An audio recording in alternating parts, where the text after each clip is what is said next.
You're listening to the Pace Radio Network here at paceradio.net.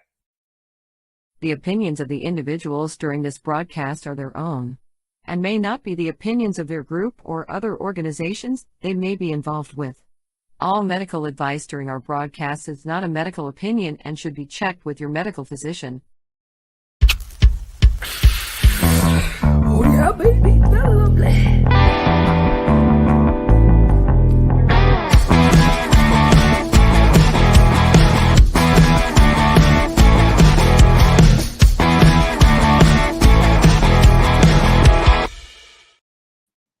Good morning, it's June the 12th, and welcome to Psychedelics and Cannabis Educational News, your cannabis and psychedelic news source found here at paceradio.net and cbgtv.com. Good morning, Rev Kelly. How you doing? So good. So I didn't realize it was June 12th. When you just said June 12th, I went, what? It's almost the middle of June. How did we get here so fast? My goodness. And it's so rainy today on this Monday. So the plants are getting a big drink. Plants are getting a big drink, exactly, which they do need. And not just here, all across Canada and other places. It's fires, right? Yeah. Yeah. So we're happy to see the rain. People have been doing rain there's no- dances. Yeah. Exactly. And the girls would like it too when they're growing. They like the fresh rain, right? It's nice. Exactly. All right. Well, anything you want to bring up before we get into the news?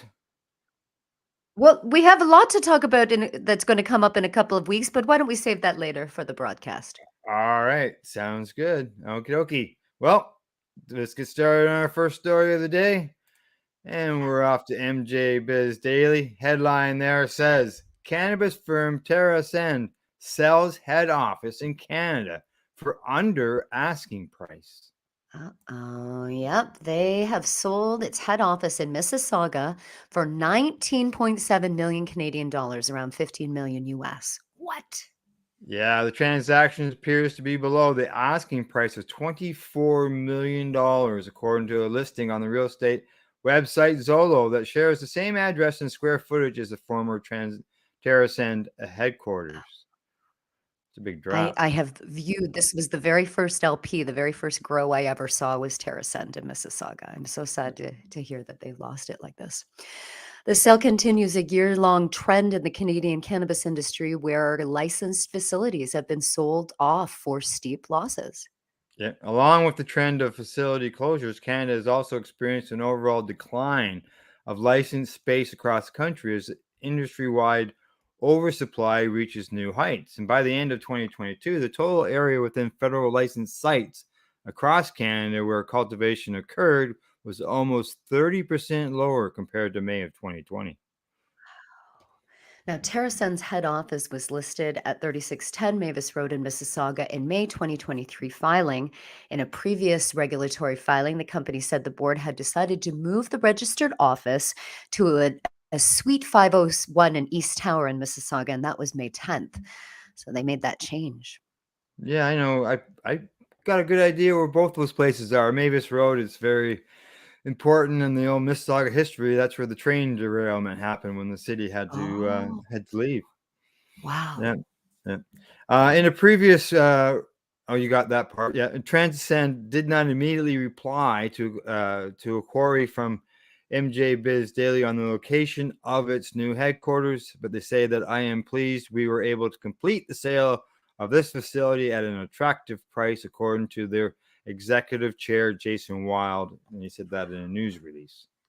Yeah, saying the latest debt pay down adds to the substantial progress that we have made over the last 3 quarters in strengthening our balance sheet by reducing our debt and interest expense. The continued improvement of our balance sheet remains a priority. Oh, boy. Yeah. Well, it said the company plans to pay down additional debt in the coming months. It's not known how much money TerraSend put into the property, which it appears to have purchased in January of 2017 for $7 million. Wow. Well, not doing very well there, are they? No, they're not. Going under. No. Sold. To the Sold. highest Done bidder. less than. How many is this I mean, like, it's a trend. It's, if it's not once a week, it's certainly a couple of times a month that we're talking about these It seems places to happen. Yes. and people losing jobs and people losing money. So Yeah. And it's pretty it's as I say, the strong will survive, and if the people, bad. yeah, Yeah. correct. All right, next headline. Thailand's cannabis lovers face come down amid legalization U-turn. Whoa, what's going on here? What's A going on in U-turn. Thailand? Right. They have Ganja TV there. I love that. Cannabis Mm, enthusiasts have followed the cannabis's swift journey from the banned narcotic to the legal plant for medicine use to a recreational high. yep. Now, 1 year after Thailand decriminalized cannabis, the Facebook page's 90,000 odd followers are looking on bemused as rival politicians threaten to make dispensaries and open consumption illegal once more, or at least tightly controlled. Yeah, changes are coming. At the center of the attention is PETA. I'm not going to try her last name. The prime minister in waiting, whose Move Forward party scored an upset to come first place in last month's general election. So that change happened, and now these changes are coming. Yeah, and while MFP is widely viewed as the most liberal of Thailand's political parties, cannabis advocates say it is leading the drive to rein in recreational use, casting a pall over the country's multi-billion-dollar cannabis industry. Wow. What made you change so Mhm. much? Ganja TV said in a recent post accompanying a video of the MFP leader hailing the potential of cannabis businesses to fund schools and provide immense opportunities in Thailand. PETA now says the cannabis boom should be put on pause to curb widespread recreational use until the incoming government can pass a proposed cannabis act to draw clear lines on where it can be sold and consumed. Wow. That chimes with the views of PETA's alliance of 8 parties, some of which hail from the conservative Muslim majority southern provinces of Thailand that are trying to form a government over the coming weeks. Oh my. Yeah, because I think the government that was in there when they did it, they Yeah, just went ahead and gave out 1 million seeds. Right? right. There's no control, so you Right. can see So why. now they're Yeah, reining it back, saying, yeah. "Uh-oh." Yeah, the new government wants to rein it back, even though they're supportive of the cannabis end of things. Right. They say to form a ruling party with PETA as premier, they need to secure 376 seats, and they presently have 313. So Wow. it's not etched in stone yet. They're saying that the alliance's stance on cannabis has angered their health minister, who pushed for liberalization and refuses to back any government seeking to roll back the laws, even temporarily. The party holds 71 seats, giving it potential kingmaker status in deciding the composition of the next government. That's important. Yeah, as the politicians bicker, cannabis advocates are increasingly upset about the clouds gathering over the industry. As Kay Lert, the editor of Ganja TV, says, I started this Ganja TV in 2019, hoping to be a media platform to educate people about the benefits of medical cannabis. Now, saying now everyone is worried about kids being exposed to cannabis, yet they haven't passed the Cannabis Act to stop that happening. It makes no sense. For investors, the legal uncertainty has sapped confidence in the industry that flourished in the years following decriminalization.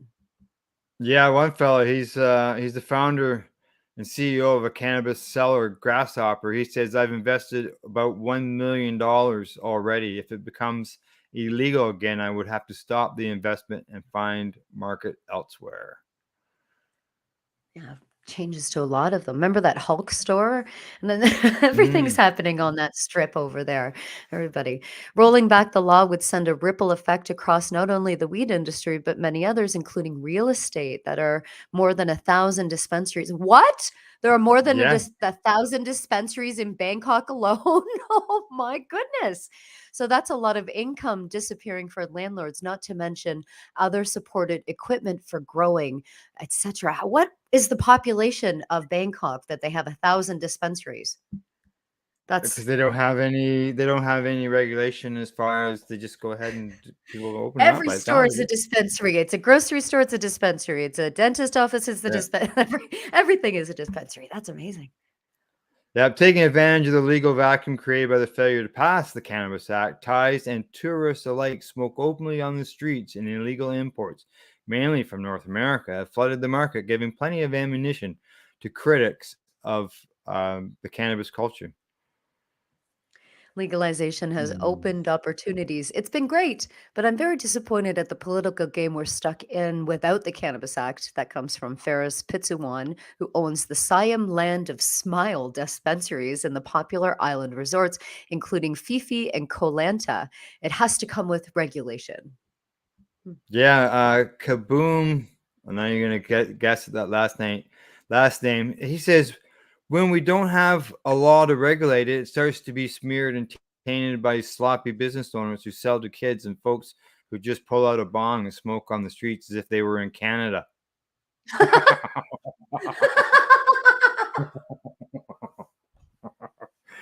Oh, Oh, wow. that's great because it's true. I've seen people just walking on the street with a bong. Yeah, I know, but business owners aren't selling to kids. Oh, that's no, exactly. No, and Yeah, no. yeah, I like yeah. how they But end it. yeah, Ganja is a beautiful creation, not just for people to get rich. Wow. that's right. Exactly. Sounds so neat what's happening All over there. right. I hope somebody's Well, there you watching that, go. making a Thailand documentary is. of it. It's incredible to watch how it's unfolding. Oh, I know, eh? Because they've gone from one extreme to another. It just seems to be. But at least it doesn't look like they're going to eliminate it. It's more along the line of Yeah, putting in some controls sure. And that's needed. to Why not? If by you've got the 1,000 dispensaries in by the new Bangkok, party. there might be a need for some regulation Is what there. we want to do. So, all right. That's what it looks like. That's what it looks like. All right. On to the next story. This one says psychedelic transcenders use of hallucinogens has doubled among young adults since 2018. This That's right. More and more Americans are trying to tap into a different frame of mind, according to researchers from the University of Michigan and Columbia University. Scientists report that the use of non LSD hallucinogens in the United States nearly doubled between 2018 and 2021 among young adults under the age of 30. in 2018, the prevalence of young adults who used hallucinogens other than LSD over the prior year was 3.4%, and by 2021, that figure had jumped to 6.6, so doubled. Wow. While non Hmm. LSD hallucinogen use remains substantially less prevalent than the use of substances such as alcohol and cannabis, a doubling of prevalence in just 3 years is a dramatic increase and raises possible public health concerns. The increase in non LSD hallucinogen use occurred while USD use remains stable at around 4% in 2018 and 2021, says study co author Megan Patrick, research professor at the Survey Research Institute, and the investigator of the Monitoring of the Future study.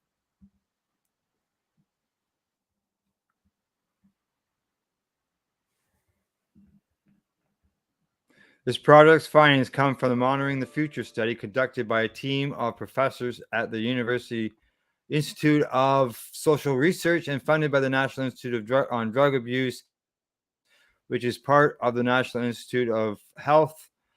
During the Monitoring the Future panel study, annual samples of the 12th grade students are tracked into adulthood. The study focuses specifically on overall health and substance abuse. Hmm.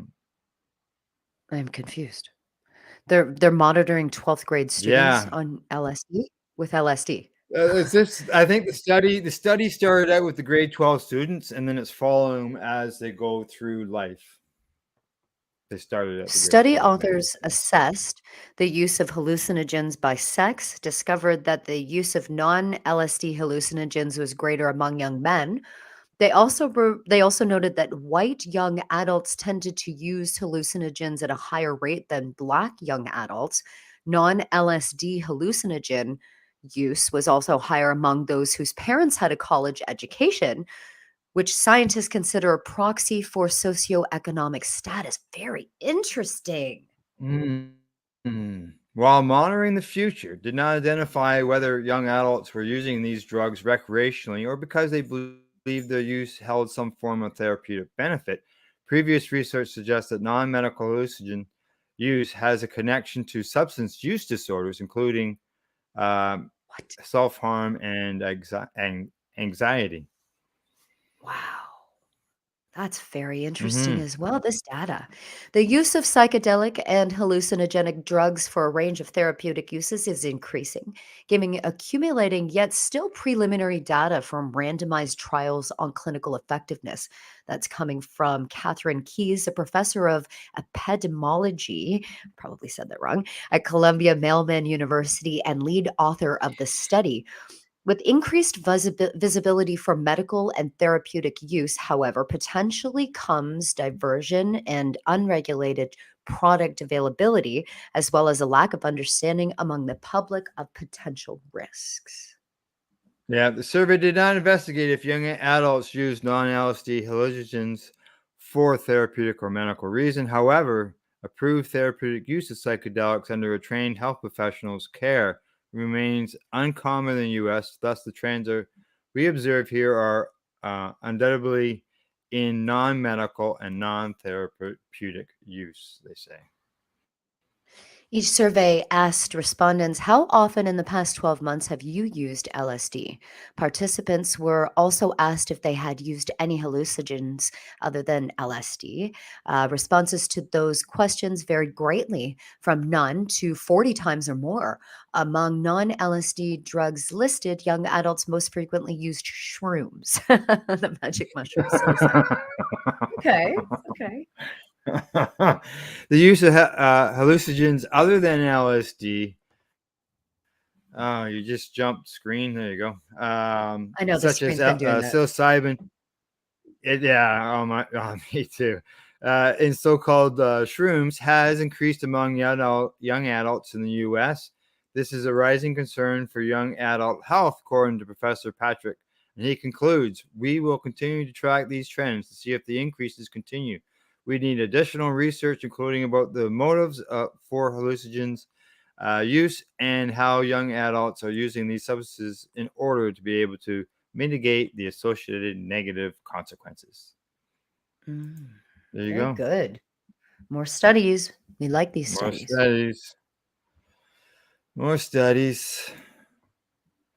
The yeah, it's Mm, I see as it Good. says, the use of LSD hasn't gone up.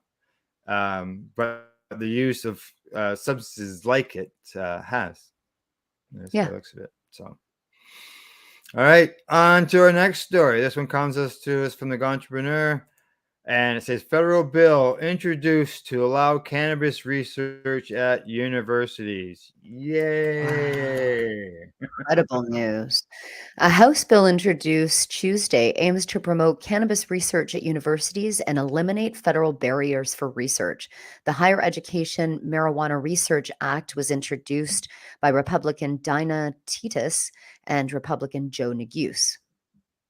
In a statement, Titus, a member of the Congressional Cannabis Caucus, said cannabis is a major economic driver in Nevada and across the country and deserves future research. In the comment here, it says most of that research will come from academia, where right now too many universities and researchers do not have robust protections for even possessing what they are researching.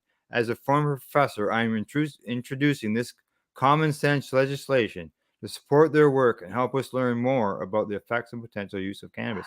Yeah, they got to have Wow. that law in there. We have it here in Wow. Canada. Yeah. That's incredible. Imagine what kind of research is going to be done at these Hmm. universities now that they've put this into place. Wow. Wow. And for the states that are not legal, And because the country's not federally legal, it gives them, ties their hands. But this, Yeah. didn't we do a story where it was Michigan or one of those places, or Massachusetts, and that was the only university they could have cannabis to study or something? It was something so bizarre that it was like a really draconian old law. It was like one Yeah. university and 6 cultivars. So now this is going to open that right up. Wow. Yeah. Morgan They only Fox had actually National the one. Organization, Yeah, they actually only had the one one strain or strain, something. in Mississippi that they were growing it. So It was go ahead. Mississippi, that's what it was, and they were only allowed to research that, so Yeah, this and they is were so getting. fantastic. I know one researcher said that the cannabis they got had to be at least 10 years old. Yeah. Those bricks of weed that we used to get, right? Yeah, yeah, So exactly. weird.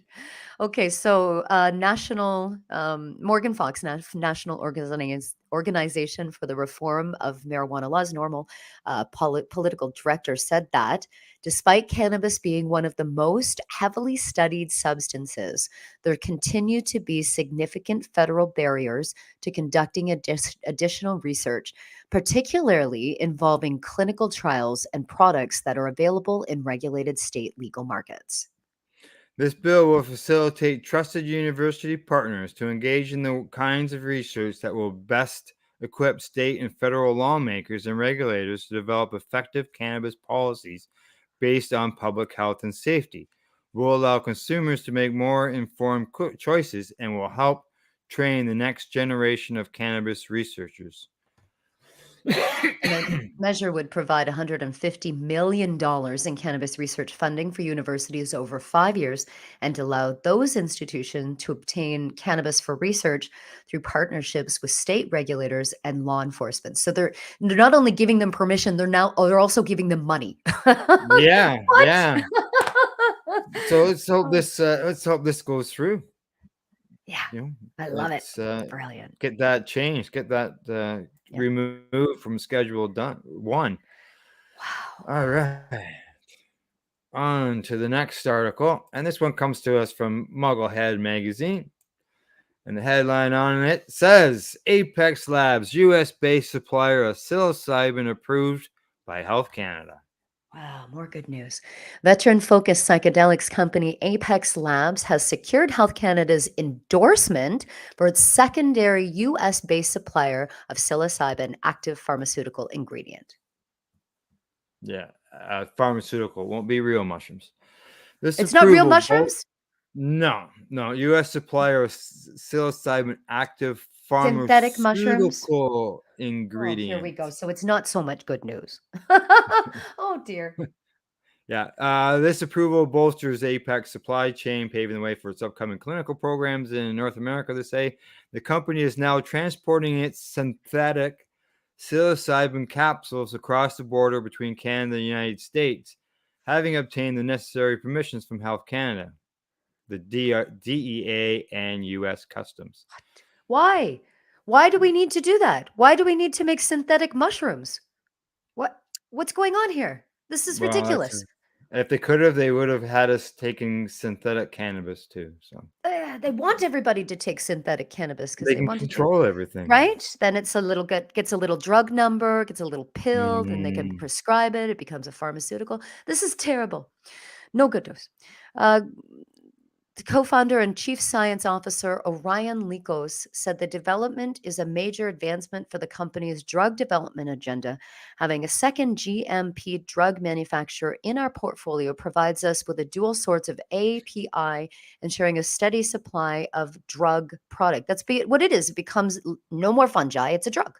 Now it's a drug. Correct. Correct. It's a pharmaceutical drug. The secondary manufacturer received Health Canada's approval through an amendment to the clinical trial application. Co-founder and CEO Tyler Powell underscored the significance of the U.S. market, which accounts for half of the global pharmaceutical industry. Can you imagine saying, "I want to go trip out on mushrooms here? Give me those white pills." Yeah, Right? yeah. Ah! Oh, this development, a result of years of collaboration and hard work by the Apex team, enables us to effectively carry out clinical trials in our early access program in both Canada and the US with a secure drug supply in both markets. Powell also disclosed that Apex is currently implementing its U.S. regulatory strategy by preparing to submit an investigational new drug application to the FDA in 2023. So this sometime this year, they're going to be going to the FDA to get approval for it. Great. So there you That go. gets a thumbs down from me, Al, too. Yuck. Yeah, I knew you wouldn't like that one. Just so you know. Jenkins Justin says hello. Hello, Hey, Jenkins. Jenkins Justin. That's right. All right. What do you say? Time for us to go for a break? Yes. Yeah. Yeah. Time to hear from our sponsors. And for us to take that break, you're watching Psychedelics and Cannabis educational news here at paceradio.net and cbgtv.com. You're listening to the Pace Radio Network here at paceradio.net. Babe, it's spring. Just saw Robin. Awesome. Let's get our butts to Limestone City Hydroponics. They carry Happy Frog and Ocean Forest soils and lots of promos. Limestone City Hydroponics carry everything you need to get veggies veggin', from organic fertilizer to cloth grow pots to, well, everything. Visit them today. Don't delay. In-store, free delivery, or curbside. We're here to help. 613-548-0420. Cannabis edibles are an effective way to manage pain and other ailments, especially when you deal with your trusted partner, Legacy 420, in Tyendinaga Mohawk territory. You see, we lab test every product on site to ensure proper dosage every time, which is critical when consuming cannabis edibles. All Legacy 420 edibles are made by our classically trained baker and chocolatier, and we also have super tasty vegan options. Our baker has been in the industry for 25 years. She's also a chocolatier. Everything from savory to sweet, your chocolate bars, brownies, butter tarts, you name it, we make it. Talk to our knowledgeable Cannatex about our incredible variety available. Give your trusted partners a call. Legacy 420 out on your road.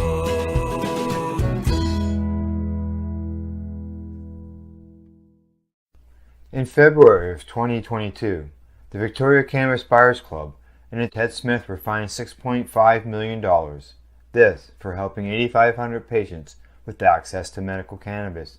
In our interview with Ted, he spoke to us about how people can donate to help in an upcoming court challenge. And here is part of that interview. From what I've seen lately, I believe that you've got something that you're trying to do as far as fundraising to deal with this next court challenge. For now, people can write checks directly to Jack Lloyd Law Corporation or send e-transfers to save the VCBC at gmail.com. I guess those are the two easiest ways for people to help right now. PACE Radio is the People Advocating Cannabis Education Radio Network.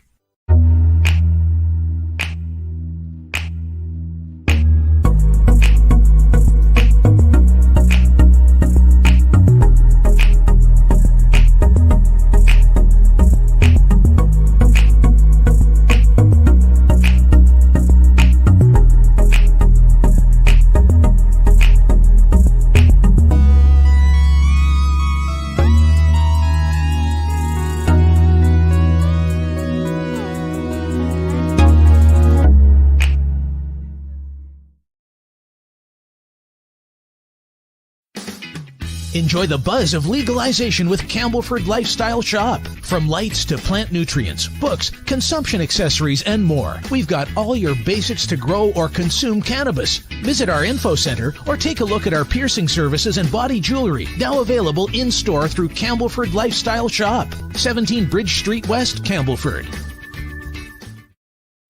We are People Advocating Cannabis Education here at paceradio.net. The cannabis education news as we get started in the second half of the program. Well, Rev Kelly, here we go. Their pot convictions were erased, but they still face deportation. This is from the New York Times. Dear. Opinion, please. Opinion piece. I like these. In 2019, New York decriminalized possession of small amounts of cannabis. 2 years later, the state legalized recreational cannabis. The laws had the effect of automatically erasing certain low-level convictions related to cannabis. Yeah, at the time, officials noted that the new laws were intended to rectify the state's radically disparate enforcement of cannabis crimes. Yet, for many immigrants who received deportation orders because of their marijuana convictions, the benefits of these new laws have yet to be materialized.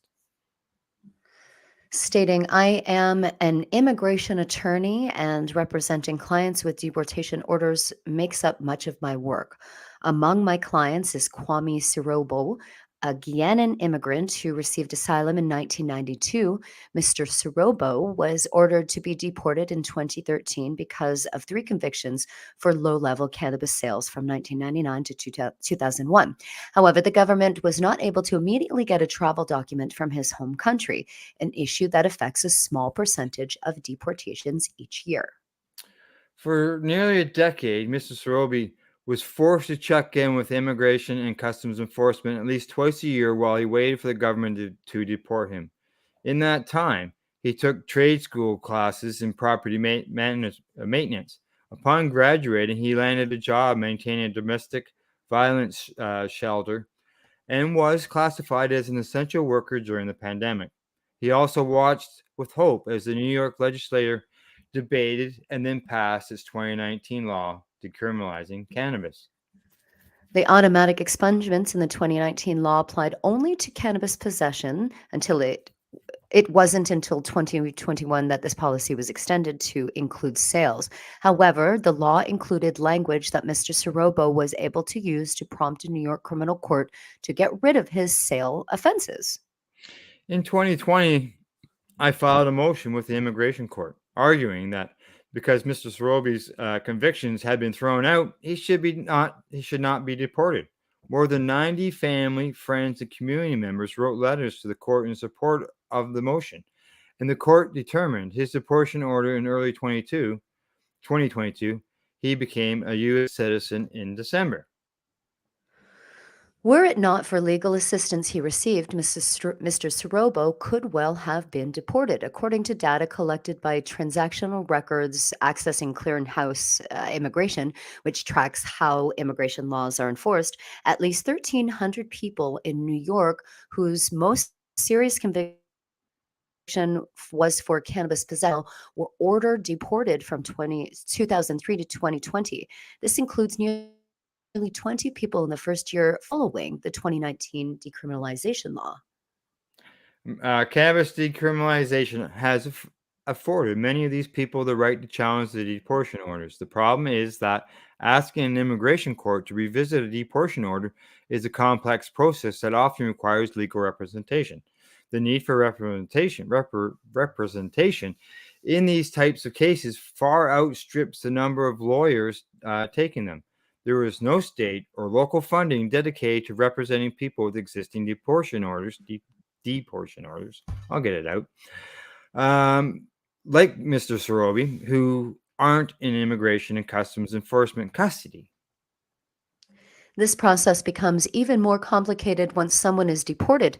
Another client, Lionel Penala, was deported to Panama in 2012 after 30 years in the United States because of three convictions for cannabis possession in New York, two from 2005, one from 2008. Mr. Penala's convictions were subject to the automatic expungements put in place by the legislature. His case to get his deportation order thrown out is making its way through the federal court system after a series of complex motions and appeals. If Mr. Penala is successful, he will then face the hurdle of convincing the government to give him the travel documents he will need to return to the United States, a process that can take years. More can be done to address cases like those of Mr. Sirobo and Mr. Penala. One group trying to move things in the right direction, National Immigrant Justice Center, which is pressing the federal government to create a process to allow unjustly deported people to return to the United States. A centralized system for returning post-deportation, such as the one urged by the group, would allow Mr. Penala to to more quickly reunite with his family in the United States, including his partner and stepson, who are both disabled and need his support. In addition, New York state and local governments can offer legal service organizations funding to help people with deportation orders. This is a precedent for funding initiatives intended to fill a gap in immigration services. The state and New York City fund the New York Immigrant Family Unity Project, which arranges representation for detained immigrants in deportation proceedings. And the city funds the Rapid Response Legal Collaborative to assist detaining immigrants imminently facing deportation. Wow. Neither of the programs specifically directs resources towards immigrants with existing deportation orders who are either living in legal limbo in the US or have been deported, and new funding could bridge the gap. I think they're just really specifically talking about cannabis here when it comes Yeah, to, the decriminalization and these people. It's terrible what's happening to them there. yeah, and some of them have already been deported and trying to come back Yeah. because of the change of the laws. What? So there you go. That's not cool. See what happens. Fix that, Maybe we'll get an update down the road. hopefully. Yeah. All right. Now we're going to switch over to the marijuana moment because the headline there, it says, come on. Amazon-owned Twitch bans streamers from promoting marijuana, but allows alcohol branding and policy updates. What? Terrible. Video game streaming company Twitch has updated its branding policy for streamers, prohibiting promotions of cannabis businesses and products while explicitly allowing alcohol partnerships. Yeah. While the Amazon-owned live streaming hub reversed course on other unrelated aspects of new branding policy changes rolled out this week after facing significant pushback from the gaming community, is currently maintaining the cannabis ban. So the gaming The community? branded content, right? Yeah.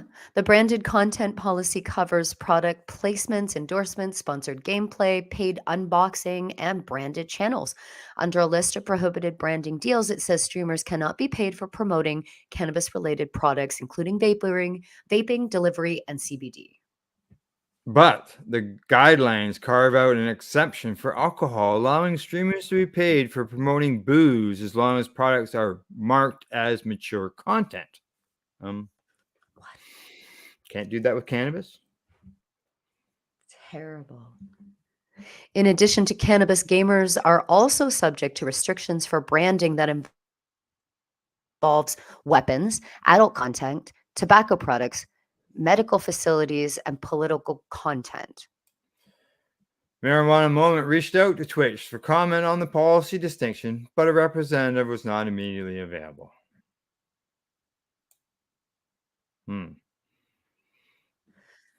One streamer, Jim Tana, picked up on the disconnect between Twitch's cannabis and alcohol rules and says everyone's confused about the update, which he said would hurt the ability of users to make a living on the service. Interestingly, Twitch clarified rules last year in a way that was inclusive of cannabis, exempting marijuana-related references from the list of banned usernames, such as it does for alcohol and tobacco.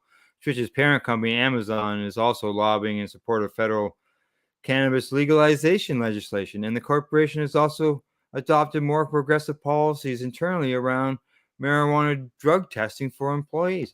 So what's with this ban then? Yeah. Other technology companies have been revising policies around cannabis as more states move to enact legalization and the market expands. So they're changing their policies to expand for Some of them cannabis, are, it sounds yeah. like. Yeah.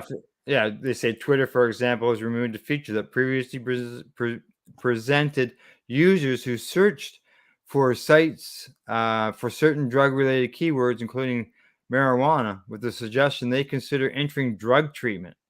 Oh. No such suggestion appeared for alcohol researchers. So if you search for marijuana on Twitter, you got a notice saying that they consider you entered drug treatment. that you need drug treatment. What? Oh my God, I'm glad they changed that. In an update to Apple's iPhone software that was instituted last year, users were given an option to track medications and learn about possible drug interactions with other substances, including cannabis. Yeah, and in 2021, Apple ended its policy of restricting cannabis companies from conducting businesses on its Apple Store or App Store. The marijuana delivery service Ease subsequently announced that consumers were able to shop and pay for products on its iPhone app for the first time. Last Mhm. year, New York cannabis regulators asked the social media app TikTok to end its ban on advertising that includes the word cannabis as they work to promote public education Yeah, I remember that, and we reported on on the that. Yeah.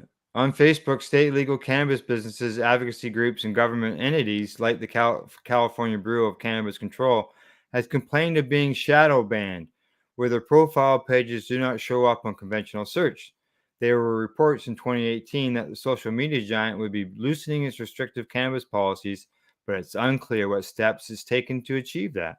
Yeah. Believe it when I see it. I just got out of jail for cannabis. The same problem exists on the Facebook owned Instagram, where people have been constantly said that their accounts have been deleted by the app over cannabis related content, even if they weren't advertising the sale or Yeah. promoting the use of cannabis. How many? How many of our colleagues, how many of our friends have had Oh, their yeah, there was a bunch of right? people there. I know some that Knocking wood lost right now. 150,000 followers because of that. Wow. Wow. Yeah. In contrast to Apple, Google's Android app hub updated its policy in 2019 to explicitly prohibit programs that connects users with cannabis, no matter whether it's legal in the jurisdiction where they live or not. So there you go. There we go. Bam. It's reefer madness all over again. Oh yeah, yeah, exactly. But alcohol's okay. Here, little chat. Here, here, you young adult. Yeah. Take this bottle of alcohol. Yeah. Drink this alcohol. It's so good for you. But don't touch that plant. Don't touch that plant. It's so bad. This is backwards. Yeah, it's okay to get so wiped out of your mind you don't remember nothing the next day when you're drinking alcohol. Yeah. That's perfectly fine, they say. But don't use the plant to make yourself well. No, All right, no, don't on do to the that. next story. Here we go. Yeah, exactly. CBC says meet the London care providers fighting to prescribe psychedelic mushrooms. Yeah, and this is London, Ontario. They are healthcare workers and they're supporting legal efforts to allow doctors, therapists, and patients to use magic mushrooms or psilocybin for medical needs, stressing the urgency to change the system. Yeah, a charter challenge was launched in July of 2022 by 5 Canadians, some of whom are terminally ill, to rewrite the laws around medical psilocybin use. And at the same time, more than 100 individual healthcare professionals and therapists are fighting to be able to experience the drug so that they can understand how to use it and prescribe it. Wow. Healthcare. Psilocybin is prohibited in Canada by the Controlled Drugs and Substances Act and has been illegal since 1975. The health minister has recently used her authority under a section of the act to grant legal exemptions, many to people with terminal illnesses and treatment-resistant depression. Yeah. In 2021, just over 60 Canadians have been granted an exemption. CBC News has requested current figures from Health Canada and will update the story when they are made available. Jared Dalton, a London-based social worker and psychotherapist, said his request for an exemption to receive training to prescribe psilocybin was denied. He's currently appealing the decision through a judicial review. Yeah. Good, good. I like this quote from Dr. Sierra McNeil. What we're talking about is very different from someone walking into a mushroom shop, picking up a bag of mushrooms, going off into a forest and hoping for the best. Yeah. That's what you think when you think of a mushroom trip, but that's clinically, that's not what they're doing here. Yeah. He says, Jared says that witnessing his mother's death 3 years ago opened his eyes. He described it as a difficult and scary for her. The amount of distress that she experienced at the end of her life, the available medications just didn't seem to help.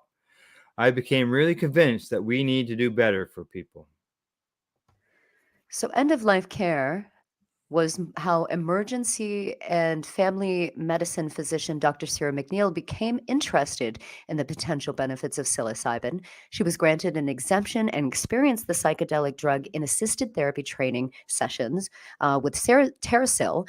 It's a BC-based non-for-profit that's doing the bulk of the legal work to challenge Health Canada while supporting healthcare providers.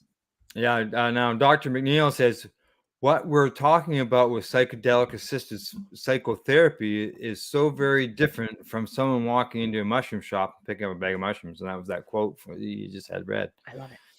Yeah, exactly. Psilocybin allows parts of the brain that don't normally interact to do so, which allows new paths to be made and promotes neuroplasticity, plasticity, says McNeil. Right. McNeil says a lot of the times the intentions of patients sound something like, I don't want to be afraid of dying. I want to know what's waiting for me on the other side. She believes the spiritual experiences palliative patients have while experiencing the psychedelic drug can help them come to terms with their mortality.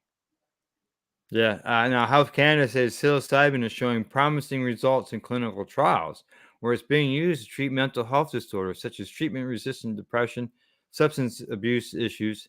Now, last July, Toronto Center for Addiction and Mental Health, which is CAMH, received the first ever federal grant to study whether the active compound components in magic mushrooms can be used to treat depression without the psychedelic effects. 60 adults who have been living with depression for the last 3 years and haven't responded to alternative forms of treatment are participating. Wow. And Hmm. Dalton says it's really exciting to think about what this could offer. Exactly. Exactly. Yeah. But both London healthcare Where, workers are frustrated by the process. do you want to Dalton, keep going? yeah, just a second, just to finish this up. Just can't get the training to better understand the substance of McNeil, who has the training, but can't get her patients' exemptions to use it.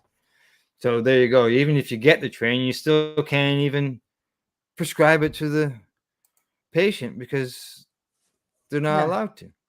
There's that big gap because you can't go to those stores. That would be illegal, and they want to do a legal medical route. So Yeah, they're yeah. they're waiting. Well, They're waiting. now they're don't forget the earlier story. Now they're bringing it across the border. The the Synthetic. um, pharmaceutical grade stuff, the Yeah. synthetic stuff. They're bringing it Yeah. across the border, right? Yeah. They're bringing it. It's Yeah. yuck. All right. That's a lot. On to the next story. Yeah. GPS error leads to a 60-year-old American's arrest at Canada's border with 400 pounds of cannabis. What's going on here? GPS. Ooh. He's a 60-year-old Hmm. California man. He was arrested at Yeah. the Canadian border last week. He had 400 pounds of cannabis. That's $600,000 cash in his car, and that was according to law enforcement.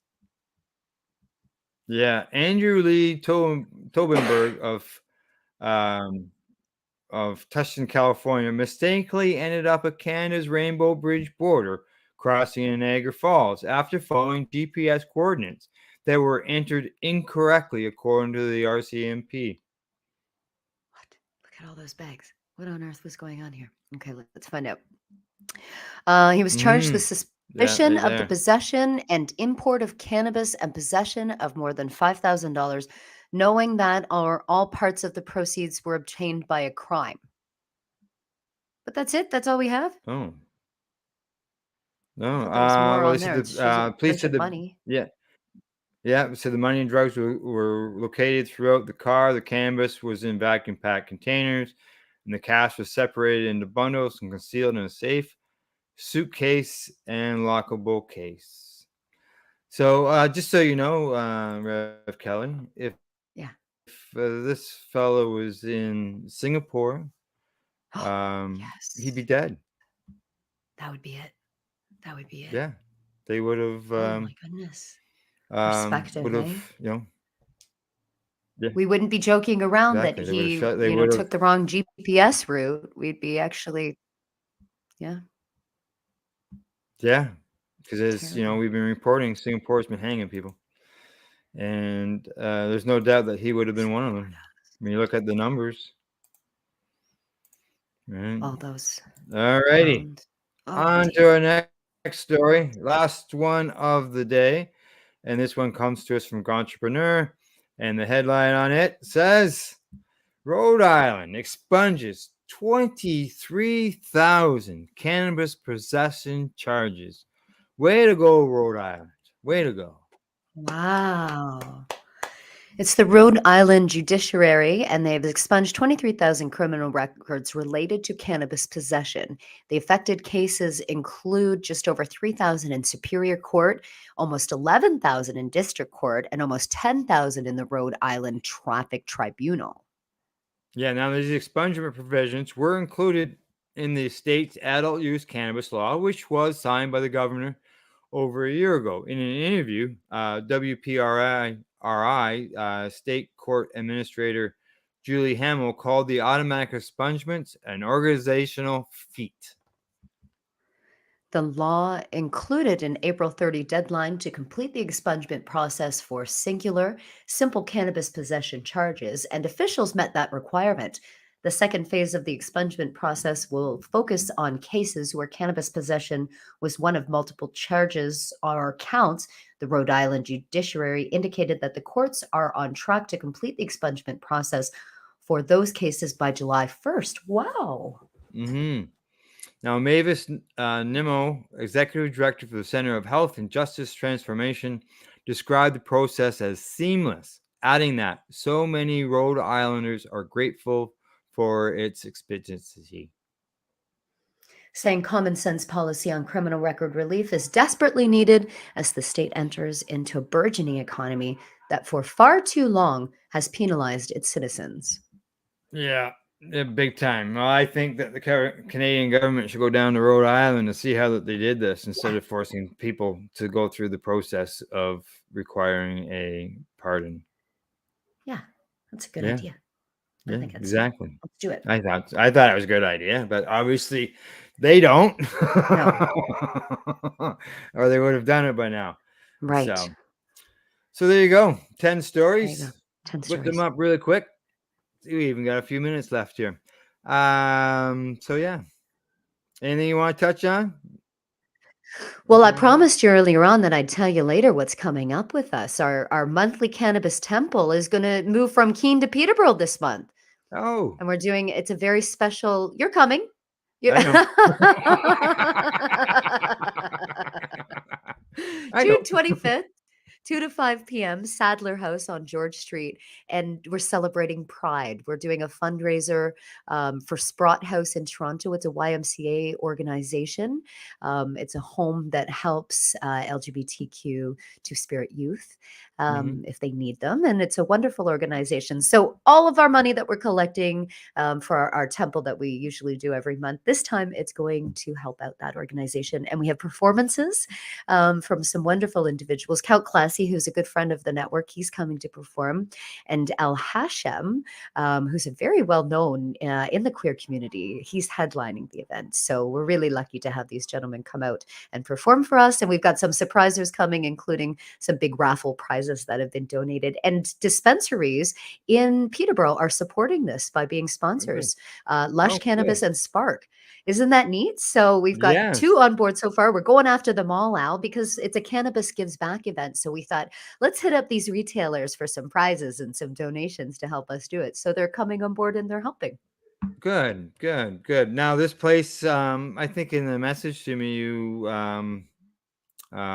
said that was probably like a bigger place, a little bit bigger place than what's in Keene. Yeah, and there's this little stage and there's a courtyard outside for dignified cannabis consumption. It's allowed there, so that's neat.